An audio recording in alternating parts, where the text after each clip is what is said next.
नमस्कार दोस्तों, उम्मीद है आप लोग अच्छे से होंगे, आपकी सेहत अच्छी होगी। अगर आपने इस चैनल पर नए हैं और इसके कुछ वीडियोस देखे हैं, पसंद आए हैं तो कृपया उन्हें लाइक कर दीजिएगा और इस चैनल को सब्सक्राइब ज़रूर कर दीजिएगा ताकि समय-समय पर आपके समक्ष और भी बेहतरीन वीडियोस बनाने का हमें मौका मिलता रहे। दोस्तों, एक इलाहाबाद हाई कोर्ट की एक जजमेंट आई है 20 जुलाई 2022 की, जो कि क्रिमिनल रिवीजन 2638 ऑफ 2022 की है। ये एक एडिशनल जुडिशियल मजिस्ट्रेट के ऑर्डर के अगेंस्ट में यहाँ क्रिमिनल रिवीजन पिटीशन डाली गई थी और इसमें ये देखिए सेक्शन 167 सब पार्ट 2 ऑफ सीआरपीसी के ऊपर डिस्कस किया गया है। तो इसमें अगर जो अक्यूज्ड हैं वो जेल में थे और उनको जो बेल है वो ग्रांट नहीं की थी लोअर कोर्ट ने, और माननीय हाई कोर्ट ने बेल ग्रांट कर दी और कुछ कॉन्स्टिट्यूशनल जो प्रोविजंस थे माननीय सुप्रीम कोर्ट के वो भी इस जजमेंट में डिस्कस किए गए हैं। और ये एक इम्पॉर्टेंट बात बताई गई है कि अगर पुलिस 60 डेज तक चार्जशीट नहीं फाइल कर सकी तो अक्यूज्ड का राइट बनता है वो 167 सब पार्ट 2 के अंदर वो बेल ले सकते हैं। लेकिन अगर 60 डेज से पहले अगर पुलिस चार्जशीट फाइल कर देती है तो सेक्शन 167 सब पार्ट 2 ऑफ सीआरपीसी का जो अफेक्ट है वो खत्म हो जाता है। तो आइए हम इसके ऊपर थोड़ा सा डिटेल देखते हैं क्या था इस केस में। देखिए, ये इंस्टेंट रिवीजन पिटीशन जो फाइल की गई थी वो एडिशनल चीफ जुडिशियल मजिस्ट्रेट की जो कोर्ट है इलाहाबाद,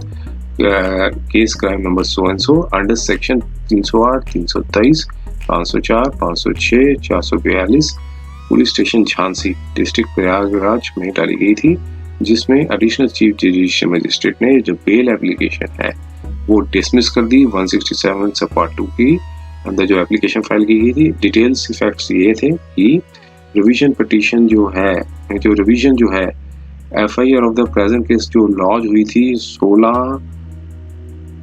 अप्रैल 2022 में हुई थी रिविजनिस्ट के against under section 308, 323, 504, 442 of IPC. और जो एफआईआर जो है उसमें होने के 16 अप्रैल 2022 के बाद होने के बाद रिविजनिस्ट को अरेस्ट कर लिया गया और तब से वो कस्टडी में है। और इस मैटर में जो ऑफेंस है वो कोई भी ऐसा ऑफेंस नहीं है जो कि 7 साल से ज़्यादा का है। और चार्जशीट जो है अभी तक कोर्ट में 60 डेज तक नहीं डाली गई है और एप्लीकेशन जो डाली गई है 167 सब पार्ट 2 ऑफ सीआरपीसी रिविजनिस्ट ने मूव की है 17 जून 2022 में। इसमें प्रे किया गया था कि 60 डेज जो है वो ऑलरेडी लैप्स हो चुके हैं और अरेस्ट होने के बाद और अभी तक कोई चार्जशीट जो है नहीं फाइल की गई है। जो कोर्ट जो है वो नीचे की जो कोर्ट थी 16 जून 2022 को बेल एप्लीकेशन को डिसमिस कर दी थी और जो कि एप्लीकेशन जो मूव की गई थी 167 सब पार्ट 2 ऑफ सीआरपीसी। रिविजनिस्ट ने ऑर्डर को चैलेंज किया और इस कोर्ट में ये रिवीजन पिटीशन डाल दी और यहाँ पे ये कंटेंशन रखी कि रिविजनिस्ट जो है वो अभी तक कस्टडी में है 16 अप्रैल 2022 में और कोई भी ऐसा ऑफेंस नहीं है जो कि 7 साल से ऊपर की पनिशमेंट हो। और जो एप्लीकेशन जो है 167 सब पार्ट 2 सीआरपीसी की 60 दिन के अंदर फाइल करती थी जब से उनको अरेस्ट किया गया था रिविजनिस्ट को। और इन्वेस्टिगेशन जो है अब तक कंप्लीट हो जानी चाहिए और चार्जशीट अब तक फाइल हो जानी चाहिए 60 डेज तक, लेटेस्ट बाय 15 जून 2022 तक। लेकिन 17 जून 2022 को चार्जशीट जो है in the present matter did not file और लेकिन देयरफॉर 17 जून 2022 को नीचे रिविजनिस्ट का इंडिफिजिबल राइट बन जाता है कि वो उनको बेल पे छोड़ा जाए। और इसलिए जो बेल एप्लीकेशन जो डिसमिस की थी जो लोअर कोर्ट की वो ऑर्डर जो है वो इलीगल है और उसको सेटिसाइड कर देना चाहिए और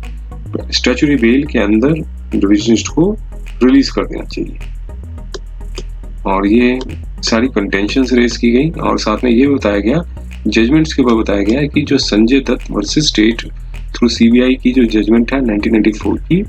और जो कि कॉन्स्टिट्यूशनल बेंच की थी और एक 3 बेंच जजमेंट थी वो Vikramjit Singh versus state of Punjab की थी। और साथ में ये कंडीशन रखी जो Pragya Singh Thakur versus state of Maharashtra की जो है,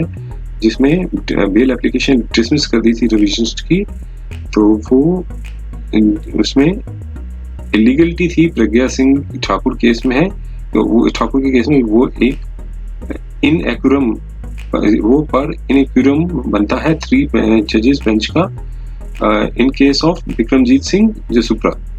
तो लर्नेड काउंसिल ने रिविजनिस्ट बताया है कि रिविजनिस्ट जो है बेल के लिए अप्लाई किया था चार्जशीट फाइल होने से पहले, और बेल एप्लीकेशन थी वो इस ग्राउंड पर डिसमिस नहीं की जा सकती कि before filing of chargesheet bail application could not be decided. इस ग्राउंड पे उसको डिसमिस नहीं किया जा सकता कि चार्जशीट जब तक फाइल नहीं की जाती तब तक बेल एप्लीकेशन जो है वो डिसाइड नहीं किया जा सकता। तो वो ऑर्डर जो है एडिशनल चीफ जुडिशियल मजिस्ट्रेट का 17 जून 2022 का वो इलीगल है और उसे सेट असाइड कर देना चाहिए और रिविजनिस्ट को बेल पे छोड़ देना चाहिए सेक्शन 167 सब पार्ट 2 ऑफ सीआरपीसी में। और इसके बाद जो ऑपोजिट साइड के काउंसिल से उन्होंने बताया कि कोई इलीगलिटी जो है वो नहीं हुई है और जजमेंट में रिलाई किया। अब कोर्ट ने जो अपना डिसीजन दिया कि राइवल सबमिशंस और रिकॉर्ड को देखने के बाद ये एडमिटेड फैक्ट्स देखे जो थे कि जो इन सेक्शंस में जो है एफआईआर रजिस्टर्ड हुई है police station Jhansi district Prayagraj में क्राइम नंबर 100 में। रिविजनिस्ट जो है वो जेल में है 16 अप्रैल 2022 से एफआईआर होने के बाद, और कोई भी ऑफेंस ऐसा नहीं है जो कि 7 साल से अबव है। और सेक्शन 167(2) सीआरपीसी में चार्जशीट जो है वो 60 डेज के अंदर फाइल कर देनी चाहिए थी, लेकिन 60 डेज एक्सपायर हो गए 15 जून 2022 को और after excluding the first day of the remand. So after 15 जून 2022 को एक इंडिफिजिबल राइट बन जाता है अक्यूज्ड के फेवर में, और अंडर सेक्शन 162 सब पार्ट 2 सीआरपीसी के अंदर अक्यूज्ड को बेल पर रिलीज कर देना चाहिए। और रिविजनिस्ट को स्टैट्यूटरी बेल अंडर सेक्शन 167 सब पार्ट 2 सीआरपीसी एंड 17 जून 2022 तक कोई चार्जशीट नहीं सबमिट हुई थी, और चार्जशीट सबमिटेड हुई 17 जून 2022 को, लेकिन वो 4 बजे। और बेल एप्लीकेशन जो मूव किया आफ्टर द बेल एप्लीकेशन जो थी रिविजनिस्ट ने जो मूव करने के बाद जो है इनको रिलीफ मिला। 167 के जो प्रोविजंस है वो ये बताए जा रहे हैं, वो सारे रिप्रोड्यूस किए गए। और कॉन्स्टिट्यूशनल बेंच थी जो संजय दत्त की, उसके भी प्रोविजंस को एनालाइज किया, और ये कोर्ट ने बताया कि जो कॉन्स्टिट्यूशनल बेंच की जो जजमेंट को प्रेज्यूअल करने के बाद जो चार्जशीट जो है वो स्टिपुलेटेड टाइम तक डाल दी चाहिए, लेकिन वो सबमिट नहीं हुई, और इसके बाद इंडिफिजिबल राइट बन जाता है अक्यूज्ड का कि उन्हें बेल पे छोड़ा जाए सेक्शन 167 सब पार्ट 2 में। और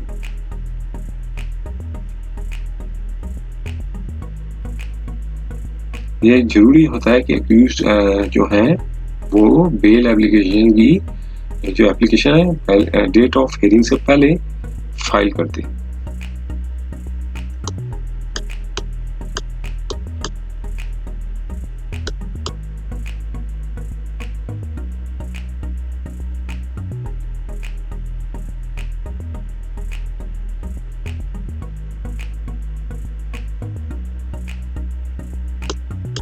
और फिर इसके बाद